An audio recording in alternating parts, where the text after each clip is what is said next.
এখানে লিখেছে বাংলাদেশ যাইবার রাস্তা। ইন্ডিয়ার দিক থেকে সমস্ত ইমিগ্রেশন শেষ। Welcome to Bangladesh. এখন আমি চলে এসেছি, এখানে বাংলাদেশি টাকা দেওয়া হয়, লেখায় রয়েছে 500 টাকা। তো বাংলাদেশের 20 টাকা, তারপরে রয়েছে 10 টাকা। তো খুবই একটি বাজে ব্যবহার বাংলাদেশি ভাইদের সাথে করতে থাকে। তো তোমরা বাংলাদেশি ভাই যারা রয়েছে দেখে আমার খুবই খারাপ লাগলো। তো যাই হোক, এখন আমি রয়েছি সেই স্বপ্নের পদ্মা সেতুর উপরে। এখান থেকে ঢাকা প্রায় 40 কিলোমিটার। তো সামনেই রয়েছে পবিত্র ঈদ। ঢাকা শহর জেগে উঠেছে সেই ঈদের উদ্দেশ্যে। এটি বাংলাদেশের রেল লাইন। এখানে রেল লাইনগুলো এখনো মনে হয় ইলেকট্রিফাইড নয়, সম্পূর্ণ ডিজেল ইঞ্জিনে চলে এই রেল লাইনগুলো এখনো। গুড মর্নিং ফ্রেন্ডস, এম ব্লগসে আরেকবার সবাইকে সুস্বাগতম। আজকে 26/3/2025। এই দিনটি আমার কাছে খুবই স্পেশাল একটা দিন, কারণ আজকে আমি ট্রাভেল করব কোনো ন্যাশনাল বা ডোমেস্টিক না, বরং আজকে আমি ট্রাভেল করব ইন্টারন্যাশনাল ট্রাভেল। কারণ আজকে আমি যাব আমার প্রতিবেশী দেশ রিপাবলিক অফ বাংলাদেশে। তো ছোটবেলায় বইয়ে পড়েছিলাম যে আমাদের পাশে একটি দেশ আছে, সেখানকার মানুষও নাকি আমাদের মতোই বাংলা ভাষায় কথা বলে। মাঝে কাঁটা তারের বেড়া থাকায় তারা আসতে পারে না, কিংবা আমরাও তাদের দেশে যেতে পারি না। আজকে অনেক দিন ওয়েট করার পর, অনেক প্রবলেম ফেস করার পর আমার এই যাওয়াটি সফল হয় রিপাবলিক অফ বাংলাদেশে। তো তোমাদেরকেও নিয়ে যাব এই ক্যামেরার মাধ্যমে সেই রিপাবলিক অফ বাংলাদেশে, যেখানকার মানুষ আমাদের মতোই বাংলা ভাষায় কথা বলে। সামনেই রয়েছে পবিত্র ঈদ। এই পবিত্র ঈদটিকে বাংলাদেশের মানুষ অনেক বড় করে তারা পালন করে থাকে, এবং আমিও সেখানে গিয়ে এই ঈদটিকে পালন করব। এই কলকাতা থেকে ঢাকা ট্রাভেলটি আমি কোনো ফ্লাইট বা ট্রেন বা বাসে করব না, বরং এই ট্রাভেলটি করব আমি সরাসরি বর্ডার ক্রস করে। তো এখন আমি রয়েছি হুগলি জেলার ডানকুনি স্টেশনে। এই ডানকুনি স্টেশন থেকে আমি লোকাল ট্রেন ধরে যাব দমদম জংশন। দমদম জংশন থেকে লোকাল ট্রেন ধরে আমি সরাসরি চলে যাব বনগাঁও। বনগাঁও থেকে পেট্রোপোল, পেট্রোপোল থেকে ডাইরেক্ট বেনাপোল, চলে যাব আমি বাংলাদেশে। এখন আমার ট্রেন এসে দাঁড়িয়ে রয়েছে, আমি এই ট্রেনের মাধ্যমে চলে যাব দমদম জংশন। মনের মধ্যে একটু ভয় ভয়ও কাজ করছে, নার্ভাস ফিল হচ্ছে, কারণ বাংলাদেশ দ্বিতীয়বার স্বাধীন হবার পর দুটি দেশের মধ্যে অনেক প্রবলেমের সৃষ্টি হয়েছে। আজকের আমি এই ট্রাভেলটি আমি একা করব, তাই একটু মনের ভেতর ভয় ভয়ও করছে। আজকে আমি আমার নিজের দেশ ছেড়ে, জন্মভূমি ছেড়ে চলে যাব সেই রিপাবলিক অফ বাংলাদেশে।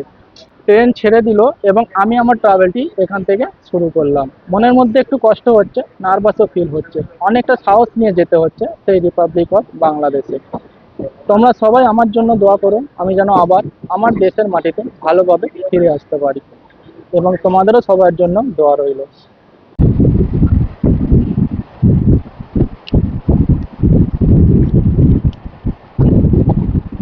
কিছু টাইম ট্রাভেল করার পর আমি চলে এলাম দমদম জংশন।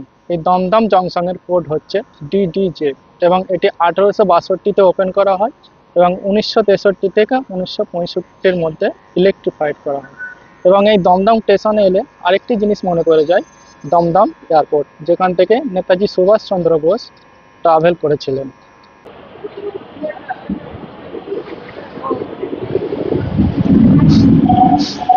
এই দমদম স্টেশন থেকে ট্রেন চেঞ্জ করে আমি আবারও উঠে পড়লাম বনগাঁও লোকালে। ঘড়ির কাঁটায় 7:30। ট্রেনও যেতে শুরু করেছে তার গন্তব্যস্থলের দিকে।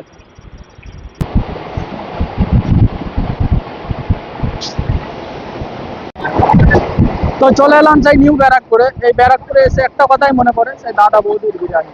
আজকে দাদা বৌদির বিরিয়ানি খাবো না, আজকে আমি খাবো বাংলাদেশে গিয়ে কচ্ছি বিরিয়ানি। এখানে ট্রেনগুলো খুব স্পিডে চলে, এই শিয়ালদা বনগা লাইনের ট্রেনগুলো খুবই স্পিডে চলে। 2.5 ঘন্টা জার্নি করার পর আমি এসে পৌঁছালাম সেই বনগা জংশন। এটি ভারতের লাস্ট রেলওয়ে স্টেশন এবং এটি ভারতের শেষ সীমানা। এরপরে আমি এখান থেকে সরাসরি চলে যাব পেট্রোপোল বর্ডার। পেট্রোপোল বর্ডার থেকে ওখানে ইমিগ্রেশন সেন্টারে ইমিগ্রেশন করার পর আমি প্রবেশ করব রিপাবলিক অফ বাংলাদেশে। তো তোমরা যারা ট্রেন, বাস বা ফ্লাইটে টিকিট পাচ্ছ না, আমার মতো এভাবে যেতে পারো। এখান থেকে টোটো যায়, টোটো ধরে আমি সোজা চলে যাব পেট্রোপোল বর্ডার।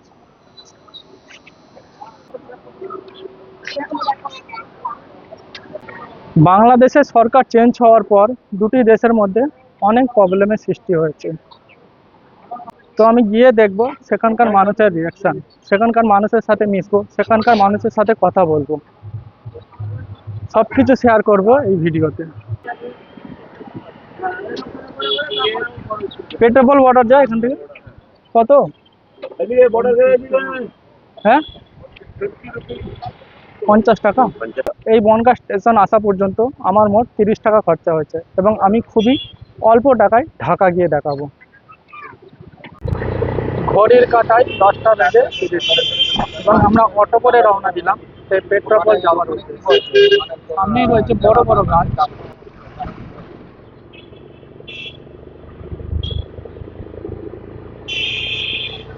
আর কিছু টাইম পর আমি প্রবেশ করে নেব সেই রিপাবলিক অফ বাংলাদেশ, যে বাংলাদেশে জন্ম নিয়েছেন কাজী নজরুল ইসলাম, পল্লী কবি জসিম এবং এছাড়া আরো গণ্যমান্য ব্যক্তি। চলে এসেছি ভারতের একদম শেষ সীমানায়, এটি পেট্রোপল বেনাপোল বর্ডার।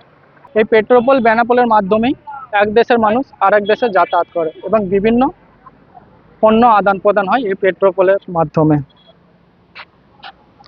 আমি ভেতরে এন্ট্রি করে নেব, দেখি এখানে একজন বিএসএফ আছেন, আমার পাসপোর্টটি তাকে দেখাবো এবং ভেতরে আমি এন্ট্রি করে নেব।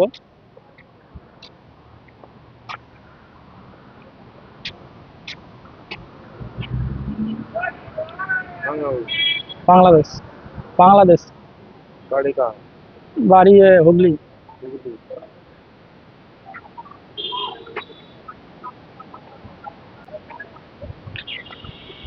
এটি সেই পেট্রোপল বেনাপোল বর্ডার, বাংলাদেশ যাইবার রাস্তা। এখানে লিখেছে বাংলাদেশ যাইবার রাস্তা। আমি চলে যাব সরাসরি এই অফিসের ভিতরে। এটি আমার লাইফের ফার্স্ট ইন্টারন্যাশনাল জার্নি।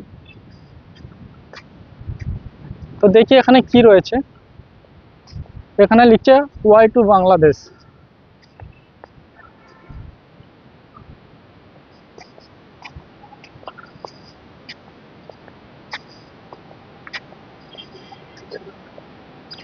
ইন্ডিয়ার দিক থেকে সমস্ত ইমিগ্রেশন শেষ, আমি এখন দাঁড়িয়ে রয়েছি ইন্ডিয়ার একদম শেষ প্রান্তে। তো এই ইমিগ্রেশন সেন্টারে আমার সাথে অনেক ঝামেলা হয়, অনেক প্রবলেম হয়। Welcome to Bangladesh. এখন আমি চলে এসেছি বাংলাদেশের মাটিতে। এখন আমি দাঁড়িয়ে রয়েছি হানিফ এন্টারপ্রাইজ, এটি বাংলাদেশের সবথেকে বড় বাস সার্ভিস হানিফ এন্টারপ্রাইজ। এবং আমার পেছনেই রয়েছে বেনাপোল বর্ডার। এই বর্ডারের ভিতরে আমাকে ভিডিও করতে দেয় না, তো ভিডিও করার জন্য অনেক প্রবলেমের শিকার হতে হয়। এই বাংলাদেশ ইমিগ্রেশন আসার পরে আমার সাথে অনেক প্রবলেম হয় ভিডিও করার নিয়ে। তো সব কিছু প্রবলেম ফেস করে এখানেও একটি ফর্ম ফিল আপ করতে হয়। সেই ফর্মটি ফিল আপ করার পর সম্পূর্ণ তথ্য দিতে হয়, তুমি কোথায় যাবে, কোথায় থাকবে, কার বাড়িতে যাবে, তার নাম, ঠিকানা, অ্যাড্রেস, পাসপোর্ট, ভিসা নাম্বার সব কিছু দিয়ে দেওয়ার পর তারা ব্যাগ চেক করে। তো এখানে একটি খুশির খবর রয়েছে, তোমরা যারা অ্যালকোহল খাও তোমরা 1 লিটার অ্যালকোহল তোমরা সাথে বহন করতে পারবে। তো এখন আমার সিমে কোনো নেটওয়ার্ক নেই, যা নেটওয়ার্ক ছিল সব কিছু উড়ে গেছে। এখানে আমি সিম কিনবো, সিম কেনার জন্য আমাকে প্রথম মানি এক্সচেঞ্জ করতে হবে। তো আমি দেখে নেবো এখানে মানি এক্সচেঞ্জের দোকান কোথায় আছে। এখানে একটি লিখছে মেমার্স রাজা বাদশাহ মানি চেঞ্জার। তো এখানে যাব আমি। বলছি মানি এক্সচেঞ্জ করা হয় কিরকম, মানে রেট? ওই 3000 মতো। 70 টাকা বলতে 70? আমি দেবো, আমার ইন্ডিয়ান রুপি দেবো। মানে 140 করে চলছে, 140, 42। হ্যাঁ, 4000, 4170। 40, কিন্তু 40.2 দেখাচ্ছে গুগলে। তো আমি 2000 টাকা মানি এক্সচেঞ্জ করি। মানি এক্সচেঞ্জ করার পর আমাকে এখানে বাংলাদেশি টাকা দেওয়া হয়, লেখায় রয়েছে 500 টাকা, বাংলাদেশ ব্যাংক 500 টাকা। এবং এখানে রয়েছে এটা 10 টাকা, এটা রয়েছে 20 টাকা, এবং তারপরে এটা রয়েছে 50 টাকা, তারপরে রয়েছে 100 টাকা। তো আমি 2000 টাকা মানি এক্সচেঞ্জ করে মোট 2780 টাকা পাই। আমাকে গুগল থেকে যেটা চলছে তার থেকেও এখানে কম রেট দেওয়া হয়। তো আমি কমপ্লেন জানাই, তো বলে যে অনলাইনে যেরকম চলে সেরকম এখানে চলে না। তো যাই হোক, কিছু আর কি আর করা যাবে, কিছু করারও নাই, এটা আমার দেশও না, বাইরের দেশ। এখন আমি যাব সিম কেনার জন্য, দেখি এখানে সিম, ওখানে রয়েছে সিমের দোকান। বলছি আমাকে একটা সিম দিন দাদা। রবি ছাড়া আর কি আছে? রবি কি চলবে তো, মানে সাশ্রয়ী দামে সুপার অফার রবি। এখানে কত জিবি ডাটা, কত জিবি দেবে ওতে? আপনার ডাটাটা কিন্তু থাকবে না, সবকিছু আমাদের রিচার্জ করা লাগবে। শুধু সিমটার জন্য পয়সা? আমি কি কল করতে, দাঁড়ান কল করতে পারবো না কাউকে? ইনকামিং হবে, আউটগোয়িং হবে না। এটা তো আপনার পাসপোর্টের সিম, যদি আপনি বাংলাদেশি নাগরিক হতেন সেক্ষেত্রে সবকিছু থাকবে, পাসপোর্টের সিম কিছু নাই। তাহলে আমি যে কন্ট্যাক্ট করবো কিভাবে করবো? রিচার্জ করা লাগবে। রিচার্জ কত টাকা? মিনিমাম 20 টাকা। 20 টাকা? 20 টাকা রিচার্জ করলে কল করতে পারবেন। এখানে সব জিনিসের দাম বেশি। আমি এখানে সিম কিনি, সিমের জন্য আমাকে 350 টাকা চার্জ করে। তার মধ্যে কোনো রকম কোনো মানে ব্যালেন্স কিছু দেওয়া হয়নি। ব্যালেন্স করার জন্য আবার আমাকে 50 টাকা রিচার্জ মারতে হয়, কোনো নেট দেয়নি। যাই হোক, এটাই চালাতে হবে কিছুদিন, কি আর করা যাবে। এখানে সব জিনিসের দাম বেশি আমাদের ভারতের তুলনায়। তো এখানে একটি ডাবের দোকান দেখতে পাচ্ছি, জিজ্ঞাসা করে নেবো এখানে ডাবের দাম কত। চাচা ডাবের দাম কত করে? 130 আছে, 20 আছে, 150 আছে। 150 টাকা বাংলাদেশি টাকা, তাই তো? 150 টাকা। দেখ, আমাদের থেকে এখানে অনেক মেহেঙ্গা। এগুলো আমাদের এখানে 40-50 টাকা বিক্রি হয় ইন্ডিয়ান টাকা। কেউ বলতে 80 টাকা, ইন্ডিয়ান 80 টাকা, কেউ বলতে 60 টাকা। খুব জোর এগুলো হলে 50 টাকা বিক্রি হয়। আলহামদুলিল্লাহ ভালো খাতি পাচ্ছেন আমাদের, সেরকম ধরনের আমার এই মাল কেন এই 85 টাকা, এই 85 টাকা, 90 টাকা, 85 টাকা এখন পাইকারি, 100 টাকা পাইকারি। ভালোটা বলি 100 টাকার উপরে দিই, 100 টাকা দিতে হয় না। দেখ, ভালো লাগলো কথা বলে, কিছু মনে করবে না, নিলাম না বলে। এগুলো কি রয়েছে? এগুলো চিপস। এই চিপস কত করে দাদা? 20 টাকা। 20 টাকা চিপসই তো এগুলো? কি লিখছে এখানে? মিনি টুইস্ট 20 টাকা। আর কি কি পাওয়া যায় এখানে? পান। এখানে মানুষেরা কি অনেক পান খায় নাকি? হ্যাঁ, এখানে মানুষেরা অনেক পান খায়, সব হ্যাঁ, জায়গায় দেখছি পান তো পানের খায়। দোকান। পান কত করে? পান 10 10 টাকা বাংলাদেশি টাকা। বাংলাদেশ টাকা। যাক, ভালো লাগলো কথা বলে, থ্যাংক ইউ। ইন্ডিয়া ভাষা ইন্ডিয়া ভাষা। কোথায়? হুগলি। হুগলি। হুগলি গেছেন? কাঁথা শুধু ভাবছিলেন হুগলি তো বাজে না। 64 জেলা, 64 জেলায়। আপনাদের জেলা তিনি শুধু বোম্বে, কলকাতা, বনগা, দিল্লি? দিল্লি যায়নি। দিল্লি যাননি? দিল্লি যায়নি, তবে এবার সাউথে গেছেন? ব্যাঙ্গালোরে গেছেন? ব্যাঙ্গালোর গেছে। আপনাদের তো বাংলাদেশের মানুষ ব্যাঙ্গালোরে যাবি, ব্যাঙ্গালোর মানে যদি 100টা মানুষ যায় 70টা মানুষ ব্যাঙ্গালোরে যাবি। দিল্লি যাবো এবার। দিল্লি যাবেন? যাবেন চলে যাবো আপনাদের দেশে কবে? বেড়াতে। বেড়াতে যাবো। আসেন। আপনাদের কি ভিসা চালু আছে এখান থেকে? না, বন্ধ আছে। আমাদের ওদিক থেকে কিন্তু দিচ্ছে। ভিসা লাগাবো, পাচ্ছি না। নিজের শরীর অসুস্থ, একটু ডাক্তার দেখাবো, তাও পাচ্ছি না। যাই হোক, সবার সাথে কথা বলে ভালো লাগলো, ভালো থাকবেন সবাই। এখান থেকে আমি চলে যাব সরাসরি বেনাপোল রেলওয়ে স্টেশন। এই বেনাপোল রেলওয়ে স্টেশন থেকে তারপরে আমি যাব ঢাকা রেলওয়ে স্টেশনে। রোদ্দুরে তাপমাত্রা প্রচণ্ড। তো বেনাপোল স্টেশনে আমি যাই, সেখানে ট্রেন পাইনি। তারা বলে যে তোমাকে দাঁড়িয়ে দাঁড়িয়ে যেতে হবে ঢাকা, অনেকটা কষ্ট হয়ে পড়বে। তো এখানে একটি রয়েছে কলকাতা, বেনাপোল, খুলনা, সাতক্ষীরা, যশোর, ঢাকা, চট্টগ্রাম, কক্সবাজার রয়েছে। তো এখানে একটি বাসের টার্মিনাল রয়েছে। আমি জিজ্ঞাসা করবো এখানে ঢাকা যাওয়ার জন্য কত টাকা নেয় কিংবা কখন ছাড়ে বাস।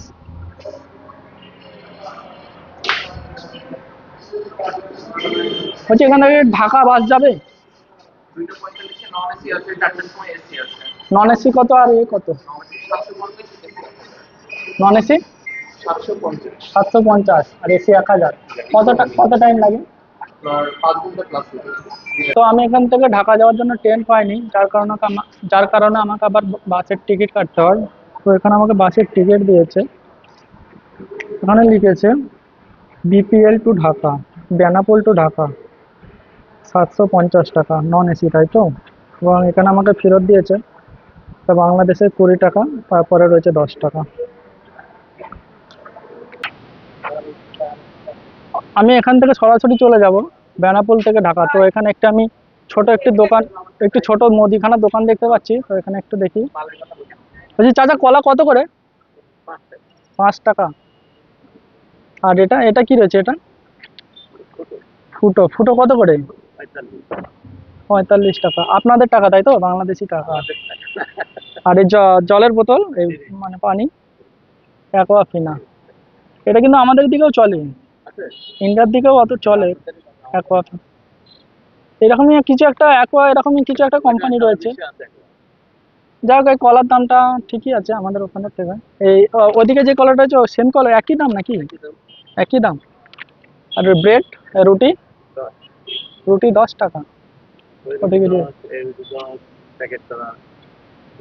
আর এগুলো কি? এগুলো চিপস। এখান থেকে আমি চলে যাব বাসের উদ্দেশ্যে, এবং এই বেনাপোল থেকে আমি সরাসরি চলে যাব ঢাকা ক্যান্টিন। তো এখান থেকে বাসে উঠে পড়লাম, বাংলাদেশি বাসে। কোনটা আমার সিট? এটা। তো বাস আমাদের ছেড়ে দিল বেনাপোল থেকে ঢাকার উদ্দেশ্যে। এই বাসের প্যাসেঞ্জার আছি মাত্র আমি একা। তো এটা বাংলাদেশি বাস। বাস চলতে শুরু করেছে, বাংলাদেশি বাজার। ওদিকে রয়েছে তরমুজ, তরমুজ রয়েছে। যেহেতু একটা রমজান মাস চলছে, তো এখানে সব জিনিসের দাম বেশি। তো তোমরা যারা তোমরা যারা বাংলাদেশ আসতে চাইছো কিংবা আসার চিন্তা ভাবনা করছো, তোমাদেরকে একটু ইনফরমেশন দিয়ে দিই। তোমাদের যদি এখানে কোনো রিলেটিভ থাকে তাহলে কোনো প্রবলেম নেই, কিংবা তোমাদের যদি না কেউ থাকে, তোমরা কিন্তু অবশ্যই ইন্ডিয়া থেকে তোমরা হোটেল বুক করে আসবে। কেন এখানে অ্যাড্রেস লাগে, বিনা অ্যাড্রেসে তোমাকে তাদের ইমিগ্রেশন থেকে পাস করাবে না। তো আমাদের বাস আবার চলতে শুরু করলো বেনাপোল থেকে ঢাকা। প্যাসেঞ্জার রয়েছি মাত্র আমি একা। এখানে পেছনেই রয়েছে বেনাপোল পৌর বাস টার্মিনাল। তো এখানে একটা জিনিস, যারা বাংলাদেশি ভাই আমার ভিডিওটা দেখছো, তোমাদেরকে একটা জিনিস এখানে আমি বলতে চাই। আমি যখন বাংলাদেশ ইমিগ্রেশনে প্রবেশ করলাম, এখানে অনেক বাংলাদেশি ভাইরা রয়েছে, বাংলাদেশি মানুষেরা রয়েছে। তারা ইন্ডিয়া থেকে অনেক মাল সামান নিয়ে, মানে কেউ কম্বল নিয়ে আসছিল, কেউ আঙ্গুর নিয়ে আসছিল, মানে কেউ অনেক কিছু, মানে অনেক মালামাল নিয়ে তারা তারা বাংলাদেশে প্রবেশ করছিল। তারা বাংলাদেশেরই নাগরিক।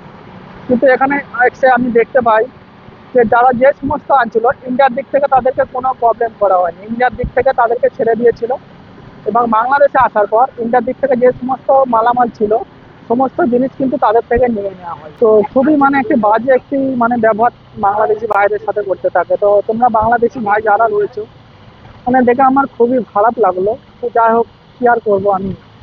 তাও আমি আমার ভিডিওর মাধ্যমে এটা বলে দিলাম, জানি না এরপর আমার অ্যাকশন নেবে।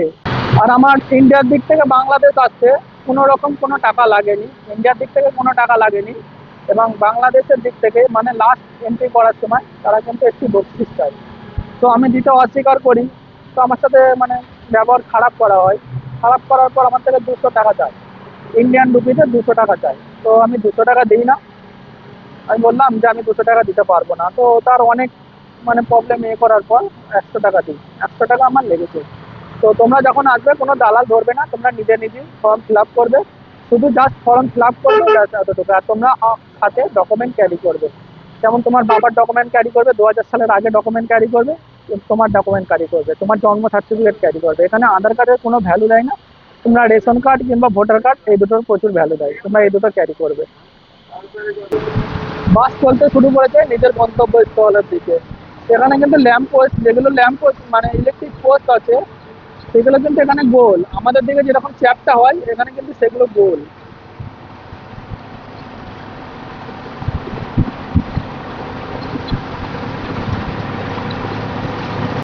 এটি বাংলাদেশের রেল লাইন। এখানে রেল লাইনগুলো এখনো মনে হয় ইলেকট্রিফাইড নয়, সম্পূর্ণ ডিজেল ইঞ্জিনে চলে এই রেল লাইনগুলো। এখন সিঙ্গেল লাইন এখানে সব।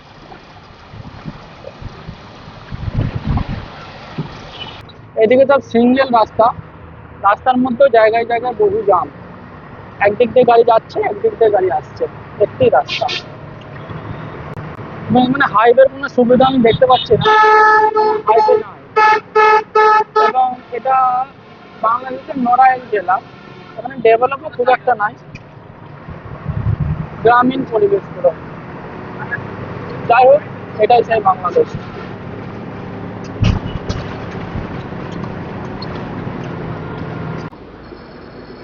তো 4 ঘন্টা জার্নি করার পর আমি এসে পৌঁছালাম Sompan highway inn, Sompan highway inn restaurant ও পার্টি সেন্টার। তো এখন যেহেতু রমাদান চলছে, রমাদানের জন্য ইফতারের জন্য ড্রাইভার এখানে কিছুক্ষণ রেস্ট করার জন্য টাইম নিয়েছে। তো আমাদের বাস আছে সোহাগ, এখানে অনেক বাস রয়েছে, সোহাগ রয়েছে, টঙ্গিপাড়া এক্সপ্রেস রয়েছে, এসি বাস, নড়াইল এক্সপ্রেস আছে, দেশ ট্রাভেলস আছে। দেখা হবে আবার কিছু টাইম পরে। এরপরে আমরা চলে যাব পদ্মা সেতুতে, আমাদের বাস এরপরে পদ্মা সেতুর উপর দিয়ে যাবে। আমি যখন বাংলাদেশ ইমিগ্রেশন সেন্টারে প্রবেশ করি, আমার ক্যামেরা দেখে, এই মাইক দেখে আমাকে অনেক জেরা করা শুরু করে, যে বলে যে ইন্ডিয়া থেকে একটা ইউটিউবার বাংলাদেশে ঢুকছে, মানে আমাকে আলাদাই নজরে দেখা হয় তখন। যাই হোক, অনেক প্রবলেম ফেস করার পর আমি প্রবেশ করি বাংলাদেশে। ঘড়ির কাঁটায় প্রায় 8টা বাজে, এখন আমি রয়েছি সেই স্বপ্নের পদ্মা সেতুর উপরে। এখান থেকে ঢাকা প্রায় 40 কিলোমিটার। রাত্রের অন্ধকারে কিছু বোঝা যাচ্ছে না, তবে নিচে দিয়ে বয়ে চলেছে পদ্মা। এটি সেই পদ্মা সেতু, 2022 সালে এটিকে ওপেন করা হয়। এটি ঘড়ির কাঁটায় 10টা বেজে 34 মিনিটে আমি এসে পৌঁছালাম সেই ঢাকা। তো সরাসরি চলে এলাম সেই কলকাতা থেকে ঢাকা। তো এই ঢাকা শহরের ইতিহাস অনেক পুরনো। ঢাকা একটি অনেক পুরনো শহরের মধ্যে একটি, এটি ঢাকার আবদুল্লাপুর এলাকা, আবদুল্লাপুর উত্তরা এলাকা। তো সামনেই রয়েছে পবিত্র ঈদ, এই ঢাকা শহর জেগে উঠেছে সেই ঈদের উদ্দেশ্যে। তো আমি এবার খরচার কথাটা বলে দিই, আমার সেই কলকাতা থেকে ঢাকা আসতে কত টাকা খরচা হয়েছে। সর্বপ্রথম আমি আমার বাড়ি থেকে বনগাঁও স্টেশন আসতে আমার 30 টাকা খরচা হয়, ওখান থেকে পেট্টাপোল আসতে আমার 50 টাকা খরচা হয়, এবং ভিতরে কোনো পয়সা নেয়নি, যেহেতু ফর্ম আমি নিজে ফিল আপ করেছিলাম। ফর্ম ফিল আপ করার জন্য অনেক দালাল রয়েছে, তোমরা যদি নিজে ফিল আপ করতে পারো তোমাদের থেকে কোনো চার্জ নেবে না, দালালদের দিয়ে করালে তারা হয়তো কিছু চার্জ নিতে পারে। এবং আমাদের ইন্ডিয়ার দিক থেকে আমাকে কোনো চার্জ করা হয়নি। বাংলাদেশে ঢোকার পরে লাস্ট সিকিউরিটিতে যখন যাই, তখন আমাকে 200 টাকা তারা বকশিস করে। তো আমি 200 টাকা দিতে নারাজ হই, তো একটু ঝামেলা করার পর 100 টাকা অবশেষে দিতে হয়। তাহলে মোট আমার ওখানে 100 টাকা যায়, এবং বাংলাদেশি ওখান থেকে বেনাপোল থেকে এই ঢাকা আবদুল্লাহ এখান পর্যন্ত মোট 750 টাকা নেয়, 750। তো তোমরা যারা বাংলাদেশ আসতে চাইছো, তোমাদের উদ্দেশ্যে আমি একটা কথাই বলি, তোমাদের এখানে যদি কেউ যদি রিলেটিভ থাকে তাহলে তোমাদের কোনো রকম কোনো সমস্যা হবে না। এবং যদি না রিলেটিভ থাকে, তোমরা কিন্তু অবশ্যই তোমরা ইন্ডিয়া থেকে হোটেল বুক করে এসো, এবং সমস্ত ইনফরমেশন সঠিক জানার পরে তখন কিন্তু এসো। এখন আমার হোটেল বুক নেই, এখন আমার 10টা বেজে 34 মিনিট। আমি এখন এই ঢাকা শহরে হোটেল খুঁজবো রাতটুকু থাকার জন্য, দেখি এখানে কোথায় হোটেল পাওয়া যায়। তো আজকের ভিডিও এই পর্যন্তই, আবার আমি কাল সকাল থেকে আমি ভিডিও স্টার্ট করবো। এখন রাত অনেক হয়ে গেছে, প্রায় 10:30 11টা বাজে, বাংলাদেশি টাইমে 11টা বাজে। এখন আমি এখানে খুঁজবো, আমি থাকার জন্য হোটেল খুঁজবো। এবার আমারও অনেকটা জার্নি করে এসেছি, আমারও শরীরটা অনেক খারাপ লাগছে। তো আজকে আমার ভিডিওটা এখানে আমি স্টপ করলাম। যদি ভিডিওটি ভালো লাগে লাইক শেয়ার কমেন্ট করতে ভুলবে না, এবং এরকম আরও নতুন নতুন ভিডিও পেতে চ্যানেলটিকে সাবস্ক্রাইব করবে। All the best.